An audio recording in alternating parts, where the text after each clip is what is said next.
Hot work and storage tanks don't play well together. Let's look at the obvious and not so obvious hazards. Hi there, I'm Dan Clark of the Safety Brief. This is where we talk about health and safety hazards in today's demanding industrial and construction work sites. Hot work, welding, grinding, cutting, all the work that generates sparks or flames. It's dangerous around anything flammable. Well, that's common sense. It's dangerous around storage tanks with volatile chemicals, but also storage tanks with contents you wouldn't think contain anything explosive. Storage tanks sometimes spew unseen, flammable gases. Here's an example. At a company in Mississippi, a nearly empty tank containing only 8 inches of water and fish parts led to a hot work explosion.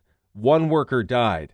I'm not sure anyone on the crew that day thought the tank with a slurry of H2O and decomposing fish would generate flammable gases, but it did in July 2014. No worker or manager thought it would give off methane and hydrogen sulfide, so no combustible gas testing was done in advance. The CSB, the U.S. Chemical Safety Board, points out that between 1990 and 2010, hot work accidents near storage containers caused more than 60 worker deaths. The CSB and OSHA recommend continuously monitoring the atmosphere for hazardous gases. As the temp rises during the day, gases might become more prevalent. Identify all possible flammables. Consider all tanks in the area, not just the one you're working on.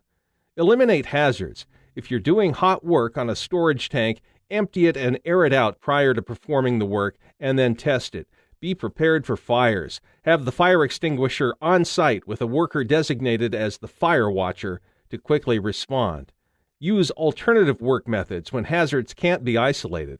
Cold cutting and hydraulic cutting may be great options for you. Don't forget, hot work poses obvious dangers such as eye hazards and the potential for burns, but flammable gases and vapors can cause some of the most catastrophic accidents. So take steps to make sure that hot work is as safe as possible around these often overlooked hazards.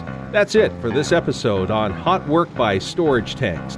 Come back for more ways to stay safety compliant in today's ever-changing landscape of safety requirements. I'm Dan Clark of the Safety Brief, a service of Creative Safety Supply. CreativeSafetySupply.com.